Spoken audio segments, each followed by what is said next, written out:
Go from this to this. Hi, I'm Janine.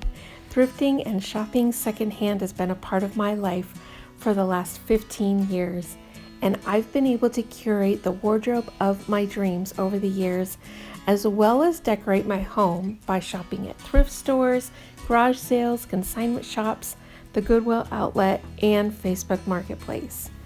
If you like secondhand outfit inspiration, upcycling, thrift flips, and home decor ideas, just keep watching to see Jane Thrift. It's time for another thrift flip upcycle. Today I'm going to be doing this flannel shirt, and I got inspired by a very high-end brand to add some Western details. And I had this embroidered dress in my stash. It is not my size at all, doesn't fit me, but I want to take the embroidery from this and apply it to this flannel shirt. And I wanted to share my secondhand outfit of today. I am wearing a Double D Ranch t-shirt that I love. It is this Thunderbird print with embroidery. I love this turquoise necklace that I found at a consignment shop here locally. A Free People hat that I got on Facebook Marketplace. I have my cut from the cloth straight leg jeans that I also got at Goodwill. I have this Coldwater Creek leather belt from Goodwill, and the Silent D Python print booties that I got off of Poshmark. And it still is pretty cold, so when I do go out today, I'm going to be layering on this Pilcrow coat. I love the mixed print of the Aztec print with the leopard. It just goes with the entire Western look that I have going on today. My first step is going to be by cutting out all of this embroidery so I have some flat pieces to work with, and then figure out where I want to place these embroidery pieces on the flannel shirt. I have just rough cut all of the embroidery off of the dress, so I have these flat pieces to work with. Now I'm going to go ahead and figure out my design. I want to cut out like little individual pieces and place them all over the top. I'm concentrating the embroidery pieces here up on the shoulder and at the midpoint on the body, and also on the pocket area. And for ease, I am just pinning one pin per patch in the center. After I got everything pinned on, I tried it on just for placement. It looks a little different on the table versus on the body. So I did adjust the placement of these two flowers on these two sides. The other thing that I wanted to make an adjustment to was the pocket area. There actually are pockets in here on this shirt, and I want to actually make a feature of them. And I already made the adjustment here on this side, and I'm actually going to be doing some embroidery on this shirt myself. So what I'm going to do is sew this pocket to the front part of the shirt, because I've noticed when you move around with it, that pocket tends to flap around and add a lot of bulk to the hip area. And I also want these on the actual pocket because I'm going to have them as a feature with some other embroidery. So I'm just doing some feeling because this is going to be a little bit later on. I will sew these down to the front. I don't want to do it just yet because I still want to be able to get in there and sew on these embroidery patches. So I am just feeling and drawing where the seam line is going to be. So this is going to help me with placement right now for the patches, and then for sewing it down later on. Now that I have all the front patches pinned onto the front, I have brought it over to my sewing machine.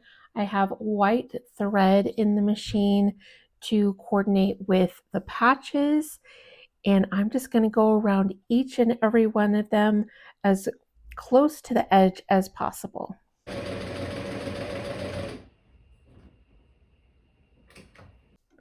When you're sewing curved pieces like this, you just want to go a little bit at a time. You move forward, you reach a point where you're going to turn, plant your needle all the way down, lift your presser foot, turn the garment just a little bit to where it needs to go, and then continue on. And now we have our first embroidery piece sewn on. Just go ahead and continue to all the other pieces. Got all the embroidery patches sewn onto the front, and I went ahead and added this larger piece to the back and pinned that on. I'm going to go ahead and sew this piece on too. Got the back all sewn on. Love the way that that looks. So this is it for all of the machine sewing. I'm going to move on to some hand sewing for some embroidery. Now what I want to do is add some embroidery details with white thread, and I've done a drawing here of a western little point up here on the shoulder area in between these two little sections, and it will be on both sides. And then I'm also going to do it right inside of that line that I made around the pocket, and it will be after that that I can sew that pocket to the front of the garment. I got an entire variety of embroidery thread on Amazon.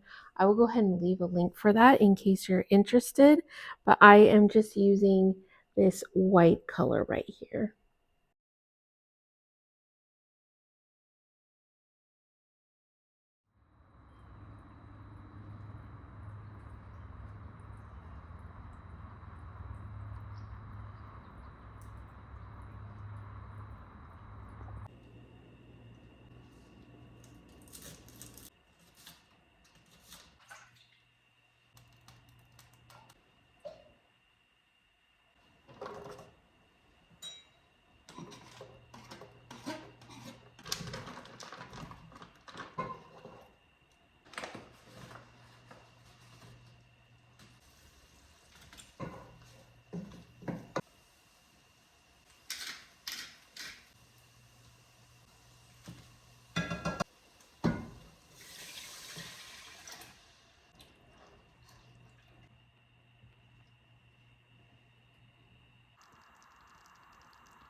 It's a cold and rainy day today, perfect for making some lobster bisque and finishing my needlepoint project.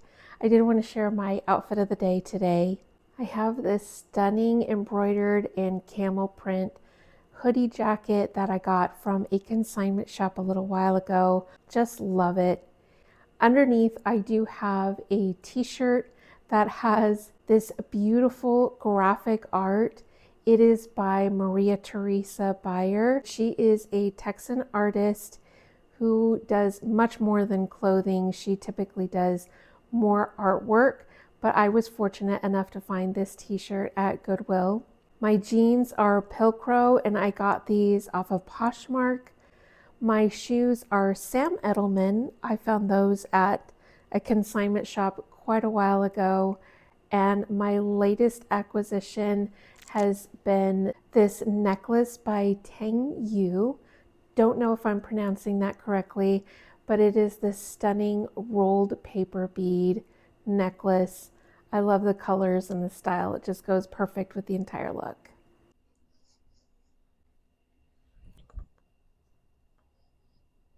While that bisque is simmering, I'm going to go ahead and finish my project. I did get to finish this yesterday.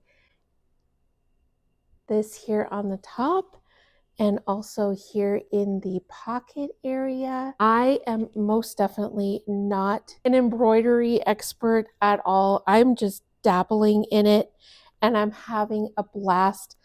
If you're looking for embroidery tips and how to embroider, I'm probably not your person right now. I know there's probably some fantastic YouTube channels with that, but I am just having fun doing this.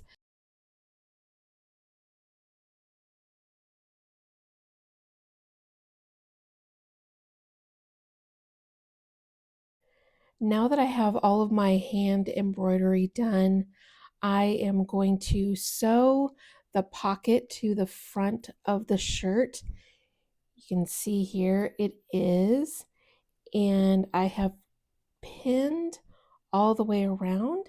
I'm going to go ahead and sew. I still do have that pencil guideline, but really I'm just feeling underneath. I can feel that pocket, and I'm just going around the edge. I've got both of the pockets sewn to the fronts. So the next step is for me to go ahead and throw this in the washer and dryer. That is going to get rid of that pencil line that I used and also really fray up all of these edges on these embroidery pieces. It's out of the washer and dryer, and I love the way that this turned out. I love just the subtle touches of color with the floral embroidery on here and also the hand embroidery. I made some mistakes, okay? But what I did learn from it was that I want to learn how to embroider. It was so much fun. So I'm going to be searching out how to learn how to embroider because I want to do this on more pieces. Today I went ahead and styled it with some straight leg jeans, some python print booties, and my turquoise squash blossom necklace. And I think the whole look just looks so good together. I do love the touch on the back of the piece too. It just adds a little bit to that area as well. And I want to give a very big thank you to all of y'all who are following me and who have just discovered me. Thank you so much for following along. I am really enjoying commenting back and forth with you and talking about your thrifted finds and all of that. I'm really enjoying all of that. Thank you from the bottom of my heart. Well, that does it for today's project. I appreciate you following along. If you haven't subscribed, please do so. I would love to have you here, and I will see you in the next one.